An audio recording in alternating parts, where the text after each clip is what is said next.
네, 여러분은 현재 글로벌 증시 투나잇과 함께하고 계십니다. 자, 오늘도 미 증시가 우선은 약세로 출발을 하고 있는데 저희는 글로벌 시장 전반에 대한 깊이 있는 이야기 해볼게요. 내일장 수익을 떠먹여줄 이슈, 내일의 이슈 시간입니다.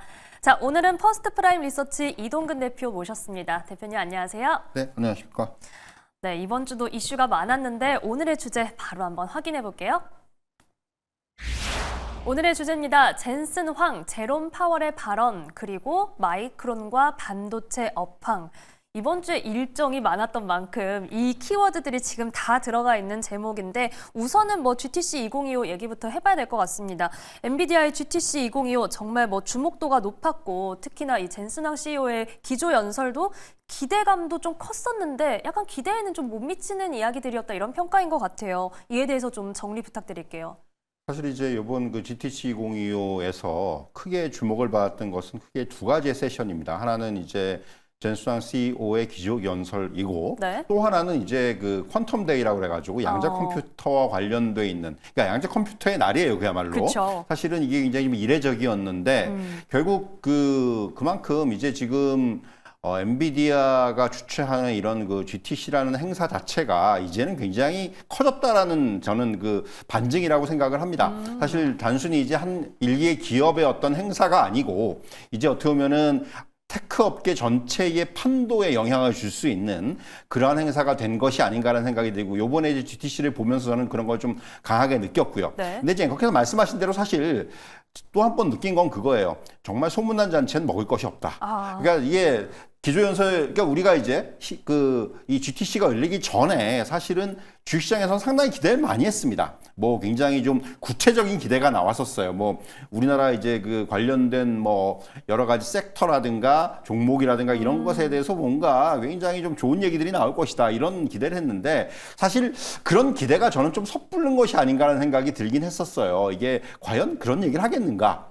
역시 예상대로 좀 그 중요한 부분은 역시 AI 칩과 관련된 로드맵을 공개한 거죠. 그러니까 그야말로 굉장히 그 원론적인 얘기들을 했어요. 그러니까 기조연설에서 보면은 올해 하반기부터 한 2027년까지 블랙웰, 블랙웰 울트라, 루빈 울트라 이렇게 이제 어떻게 보면은 AI 칩을 계속해서 이제 개선하고 이제 점점 변화시켜 나가면서 네. 이런 쪽에서의 어떤 얘기들을 했었고 그 이후에는 이제 새로운 또 AI 칩인 파인먼까지 이제 출시 계획을 밝혔습니다. 좋은 얘기예요. 사실 그만큼 이제 AI 칩 시장은 계속해서 커질 것이고 여기에 이제 관계되어 있는 HBM 우리 SK하이닉스라든가 한성전자라든가 이런 기업들한테 수혜가 가겠죠. 그런데 이제 과연 시장에서 원하는 얘기들은 그거보다 훨씬 더 좀 딥한 얘기를 원했던 거죠. 그런데 사실은 이제 이렇게 좀 원론적인 얘기를 해주면서 시장에서는 사실 크게 좀 실망감이 오히려 컸던 그런 부분들이 있었고요. 사실 또 하나 이제 발언했던 부분들은 블랙웰에 대한 우려들을 좀 이제 부식시키는 지금 생산이 완전히 정상적이다. 이런 얘기를 하면서 사실 이런 부분들은 좀 이제 그나마 좀 이제 눈에 띄는 그런 발언이었고 또 하나가 이제 결국은 양자 컴퓨팅과 관련된 부분이에요. 네. 어떻게 보면 이제 퀀텀 데이라는 데이가 어떤 별도의 어떤 날을 정해서 행사를 한다라는 것 자체가 이제 의미가 있었고요. 그동안 사실은 젠슨 황은 양자 컴퓨팅 기술에 대해서는 좀 굉장히 부정적인 견해를 밝힌 바 있어요. 그랬죠. 한 20년 후에나 될 것이다. 이런 식의 얘기를 했는데 이번에 내가 틀렸다라고 아예 공식적으로 인정을 해버렸죠. 그러니까 이런 거 발언을 보면서 저는 참 젠슨 황은 정말 쇼잉에 능하구나라는 걸 제가 다시 한번 느꼈는데 네. 결국 이런 거는 굉장히 이제 보여주면서 뭔가 그러면서 바로 우리도 이제 양자 컴퓨팅을 하겠다라는 얘기를 한 거죠. 이제 어떻게 보면은 보스턴에다가 가속양재연구센터를 설립을 하고 본격적으로 이제 양자 컴퓨터에 뛰어들겠다는 얘기를 했습니다. 그러니까 무슨 얘기냐면은 사실 지금 양자 컴퓨팅 기술이 언제부터 상용화되고 이런 얘기들은 좀 약간 엇갈리고 있지만은 중요한 것은 지금 빅테크들은 전부 다 여기다 뛰어들고 있어요. 엔비디아도 약간 지금까지의 스탠스는 조금 여기에 대해서 부정적이었는데 요번에 젠슨 황이 공식적으로 우리도 하겠다 이런 식으로 얘기를 했기 때문에 결국 이것이 어떻게 보면은 당장은 아니더라도 어쨌든 간에 시기가 점점 앞당겨질 수 있을 것이고요. 그래서 이제 계속해서 시장에서도 양자 컴퓨터에 대한 관심이라든가 또는 이제 향후의 어떤 그런 진행 과정에 대해서 우리가 주목을 해야 되는 이제 그런 상황은 이어질 것이다 이렇게 말씀드릴 수가 있겠고요. 다만 이런 퀀텀 데이임에도 불구하고 오히려 양자 컴퓨팅 주식들은 다 빠졌습니다. 이게 이제 또 세런의 형태도 좀 나타났었고 미리 어느 정도 좀 어떤 이런 부분들이 기대를 반영한 측면도 있었고 그리고 역시 마찬가지로 그런 얘기들을 했지만 이것도 약간의 그 너무 피상적인 거 아니냐 또 이런 식의 시장의 또 반응. 그러니까 시장이 원하는 건 항상 좀 더 구체적이고 그쵸. 뭔가 그런 걸 원하는데 네. 사실은 그런 시장의 기대치를 좀 만족을 못 시킨 게 아니냐. 사실 앞서도 이제 언급드렸지만 사실 이번 GTC 2025가 또 한 번의 어떤 빛 좋은 개살구 내지는 어떻게 보면 이제 먹을 것 없는 소문난 잔치가 아니었나라는 생각은 들고요. 하지만 이제 어쨌든 간에 이런 그 테크와 관련돼 있는 우리가 이제 어떤 이런 IT와 관련돼 있는 쪽에서는 역시 이제 그만큼 위상이라든가 이런 부분은 확인할 수 있는 그런 어떤 행사였다 이렇게 말씀드릴 수가 있을 것 같습니다. 네, 위상은 확인할 수 있었다. 어찌 보면 하고 싶은 이야기는 했고 듣고 싶은 이야기는 좀 덜해준 그런 느낌이 있습니다. GTC 2025 이야기 해봤고요. 이 밖에도 또 테크 업종에서 저희가 주목했던 이슈가 바로 마이크론의 실적 발표입니다. 이 메모리 반도체 업황 회복에 대해서 기대감이 좀 높아지고 있는 요즘이다 보니까 관심이 더 클 수밖에 없었는데 이에 대해서도 좀 분석 부탁드립니다. 사실 뭐 앞서 시간에서도 마이크론 테크놀로지의 실적과 그 이후의 반응에 대해서는 이제 설명이 됐는데 네.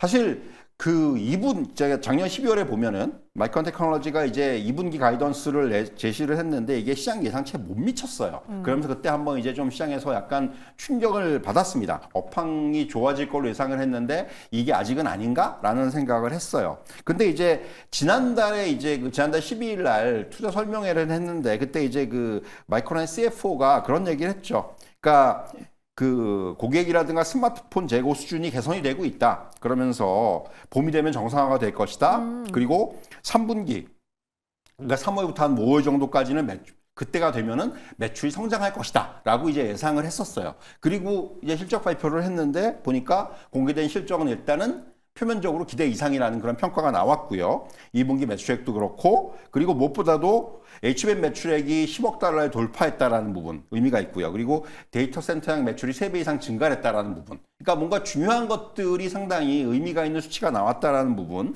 이것이 이번 그 실적의 포인트라고 볼 수가 있겠고요. 네. 그리고 3분기 가이던스도 시장 예상치를 좀 상회하는 거의 뭐 맥스 90억 달러까지의 그런 가이던스를 제시를 했는데 다만 이제 앞서 이제 시간에도 잠깐 언급이 됐지만은 뭐 향후에 있는 마진 압박이라든가 또 이런 부분에 이제 조금 시장에서 불거지고 있어요, 지금. 그래서 과연 그런 그 가이던스를 달성할 수 있겠느냐의 어떤 또 의문점들, 이런 것들이 이제 애널리스트별로 조금씩 이제 의견은 다르긴 하지만, 그래서 목표가에 대해서 약간의 약간 그 목표가가 지금 보면은 상당히 좀 그 어떤 폭이 넓어요. 천차만별이네요. 네, 천차만별이에요. 네. 그러니까 그런 부분들 보면은 결국 좀 더 앞으로도 조금 이제 좀 향후에도 역시 계속해서 좀 관찰을 해봐야 된다는 말씀을 좀 드릴 수가 있을 것 같고요. 다만 뭐 마이크론 실적 이제 표면적으로 잘 나왔다고 말씀드렸는데 최근에 어떤 반도체 업종의 분위기를 보면은 확실히 호전이 되고 있는 건 맞아요. 특히 메모리 쪽에서의 그 분위기가 호전이 되고 있는데 뭐 최근에 보면은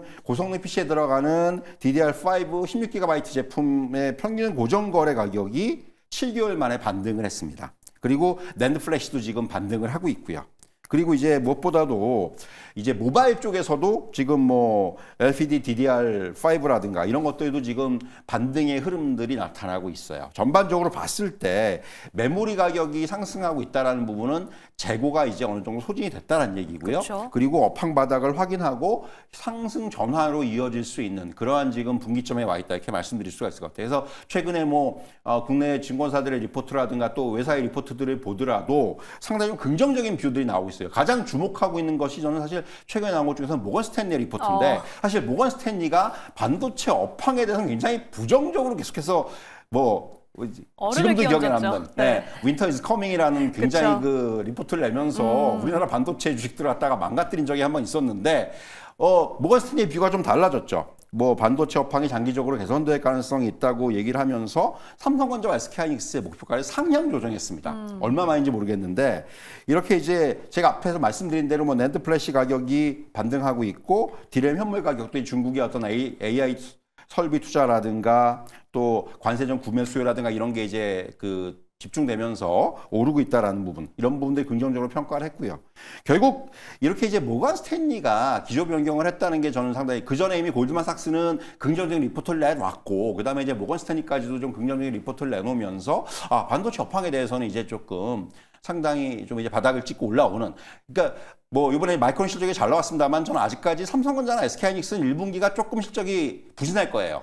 결국 삼성전자나 SK하이닉스는 2분기 정도부터 아마 실적이 좋아질 겁니다. 그런데 지금 시장은 그 부분을 선반영하고 있죠. 그러니까 그런 거죠. 주가라는 게 항상 앞서가는 거니까 1분기에 안 좋은 건 알고 있어요. 하지만 이제 2분기 이후에는 본격적으로 좋아질 걸 알고 있기 때문에 지금 최근에 어떤 반도체 분위기는 역시 상반기 하반기로 갈수록 조금 더 이제 나아지는 그러한 흐름들을 미리 지금 반영을 하기 시작을 했다. 이렇게 좀 정리해 드릴 수가 있을 것 같습니다. 네, 우선 마이크론의 성적표 저희가 확인을 해봤고 대표님 이건 정말 짧게만 여쭤볼게요. 네. 앞서 삼성전자랑 하이닉스 얘기 잠깐 해주셨는데 네. 최근에 수급이 많이 네. 이동을 하고 있어요. 그렇죠. 좀 반도체 국내에서도 주도주로 돌아올 수 있을지 궁금하거든요. 역시 이제 말씀하신 대로 제일 중요한 게 지금 수급의 이동이죠. 역시 이제 외국인들이 삼성전자를 최근 5거래일 동안 매수를 보시면은 거의 하루에 어제도 한 800만 주 이상 샀고 오늘도 800만 주에 가까운 순매수세를 보였다라는 네, 거예요. 그렇죠. 이 최근에 저도 이렇게 삼성전자 많이 산 적이 잘 없었는데라는 생각을 하고 있었거든요. 그렇기 때문에 이런 것들을 보면은 최근에 어떤 수급의 이동은 확실하게 나타나고 있는 부분이 있고요. 결국 앞서 말씀드린 그런 요인들에다가 저는 역시 플러스의 또 효과가 나고 있는 것이 역시 이제 이번 3월 말에 있을 공매도의 재개와도 연관이 있다고 생각을 해요. 그동안 사실 국내 증시에서 공매도가 금지가 되면서 공매도의 효과를 내기 위해서 삼성전자 같은 종목을 좀 누르는 이런 어떤 수급의 어떤 그런 움직임들이 있었어요. 네. 근데 공매도가 제기가 되면 그럴 필요가 없는 거예요. 삼성전자를 눌러놓을 필요가 없기 때문에 삼성전자에 대해서 이제 그런 부분들이 이제 완화가 되면서 오히려 이 부분이 매수로 전환이 되는 그런 흐름들이 좀 감지가 되고 있다 이런 말씀을 드릴 수가 있을 것 같고요. 그래서 사실은 이제 삼성전자도 그렇고 이런 반도체 업종에 대한 이런 수급의 변화가 제일 중요한 그런 지금 포인트라고 볼 수가 있을 것 같고요. 더군다나 최근에 어떤 그동안 시장을 주도하던 업종들은 조정을 받으면서 이 수급이 삼성전자라든가 이런 반도체로 쏠림이 나타나고 있기 때문에 삼성전자 또는 이제 거기에 있는 밸류체인 이런 쪽으로의 흐름들이 향후에 가장 중요한 시장의 어떤 포인트가 아니겠는가 이런 말씀을 드릴 수가 있을 것 같습니다. 네, 국내 반도체주 점검해봤고요. 다시 미국으로 돌아옵니다. 이 관세 전쟁 때문에 경기 둔화 우려가 계속해서 커지고 있는 가운데 저희가 FOMC에도 주목을 할 수밖에 없었는데 우선은 예상대로의 내용들이 나왔습니다. 그리고 시장 반응도 괜찮았는데 이 내용도 좀 분석 부탁드립니다. 사실 이제 어떻게 보면 시장의 예상과 그냥 일치하는 그쵸. 그런 이제 FOMC 결과였고요. 기준금리 동결했고 점도표도 작년 말하고 일치를 했고, 그러니까 사실 시장에서는 이미 어느 정도 경기 하강에 대한 우려가 커지면서 연 3회 정도의 금리 인하를 좀 반영하는 그런 최근에 어떤 움직임들이 있었는데 사실 그러기에는 지금 물가라는 변수가 너무 커요. 결국은 이런 트럼프 행정부의 관세 영향력은 이제부터 본격화될 것이기 그쵸, 때문에 그러면 이제 네. 물가가 정말 움직일 수 있는 다시 이제 위로 움직일 수 있는 그런 개연성이 충분하기 때문에 연준이 섣부르게 지금 여기서 어떤 금리 경로를 변경한다든가 하기는 어렵습니다. 네. 그래서 아마도 지금 기존의 어떤 그런 스탠스를 그대로 가져가기로 한 것으로 보여지고요. 다만 제가 주목하는 부분은 연준이 이번에 꼭 해줬어야 되는 부분을 파월 의장이 얘기를 한 거죠. 무슨 얘기냐 하면은 노동시장이 예상치 못하게 악화되거나 인플레이션이 예상보다 더 빨리 하락한다면 그에 따라 정책을 사용할 수 있다. 그러니까 무슨 얘기냐면 지금 뭔가 그러니까 시장이 기대하고 있는 거는 트럼프 대통령이 좀 시장을 부양해 주길 원했는데 그건 트럼프가 일단은 지금 놔둔 상태예요. 참, 네. 그러니까 트럼프 푸시라는 부분은 일단 조금 이제 제거된 상황인데 네. 그렇다면 지금 시장이 기대하고 있는 마지막 좀 동아줄은 연준 푸시입니다. 그러니까 파월 푸시인데 이거는 아직까지 살아 있는 거예요. 그러니까 적어도 파월 의장은 이번에 시장을 좀 안심시키는 발언을 했다라는 거죠. 자, 상황이 안 좋을 때는 우리가 나서겠다라는 그런 뉘앙스의 발언을 했다라는 거죠. 이것이 지금 제가 보기엔 연준이 할 수 있는 최선이 아닌가라는 생각이 들어요. 왜냐하면은 사실은 이 연준이라는 조직은 철저하게 데이터를 보면서 이제 판단을 하고 이에 따라서 이제 정책을 결정한 조직인데 이 데이터를 보기에는 지금 불확실성이 너무 큰 거예요. 데이터가 어떻게 움직일지 모르는 거죠. 그렇기 때문에 사실 연준도 지금 굉장히 좀 갈피를 못 잡을 수가 있는데 그럼에도 불구하고 사실은 이렇게 이제 뭔가 시장을 안심시킬 수 있는 우리가 이제 마지막에 어떤 나서겠다라는 그런 발언을 했기 때문에 그런 뉘앙스의 발언을 했기 때문에 사실은 시장 결국 연준은 향후에 어떤 이런 좀 더 이런 관세와 관련돼 있는 변동성을 관찰하면서 결국 이제 대응에 나서지 않겠는가. 그래서 이제 그 부분이 어떻게 보면 금리나 시기와도 우리가 좀 맞물릴 수가 있다. 이렇게 말씀드릴 수가 있을 것 같습니다. 네, 마지막 동아줄이라는 표현이 좀 기억에 남습니다. 파월형이라는 말도 요즘 나오더라고요. 자, 이렇게 FOMC까지 체크를 해봤고 이제는 앞으로의 시장 전망 점검 부탁드립니다. 사실 이제 미국 증시는 최근에 재미가 없죠. 그러니까 아마 뭐 미국 증시 투자를 이렇게 오래 하시지 않으신 분들은 와 미국 증시가 하락도 할 수 있구나라는 걸 경험해 보신 분들이 분명히 있을 그쵸, 거예요. 네. 사실 그동안 계속 오르기만 했었기 때문에 맞아요. 그러니까 어떻게 보면 당분간은 이런 흐름이 좀 이어질 가능성이 큽니다. 지금 이제 M7을 비롯해서 조금 기술주들의 그 움직임들이 굉장히 둔화가 됐고, 그러니까 어떻게 보면은 지금 고점을 돌파하지 못하는 흐름들이 이어지면서 좀 조정의 양상이 좀 이제 이어지고 있는 상황이고, 결국 이 부분을 좀 이제 향후에 타개할 수 있는 건 실적이죠. 결국은 이제 관세라는 변수 영향에도 불구하고 S&P 500의 기업들의 실적은 견조해요. 그래서 이제 1분기 실적이 나올 때쯤 되면은 여기서 이제 이런 실적을 등에 업고 조금 이제 시장이 좀 이제 다시 한번 그 반등의 어떤 흐름을 보일 수 있는 그런 어떤 그 포인트가 아니겠는가 이렇게 말씀드릴 수가 있을 것 같고요.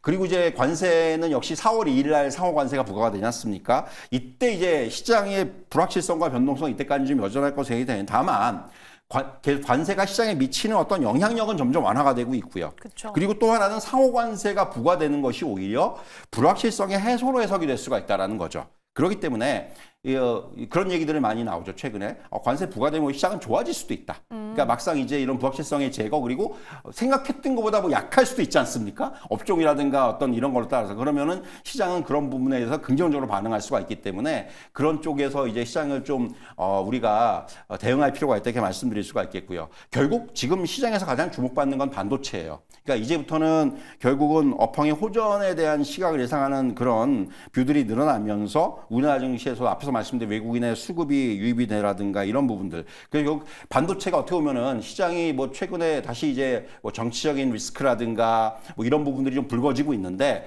반도체 업종이 어떻게 보면 지수를 좀 지탱해주는 네. 이러한 버팀목의 역할을 할 수 있는 그런 어떤 흐름이 나올 수가 있다. 이렇게 말씀드릴 수가 있을 것 같습니다. 네, 이렇게 앞으로의 전망까지 만나봤습니다. 오늘 퍼스트 프라임 리서치 이동근 대표와 함께했습니다. 고맙습니다.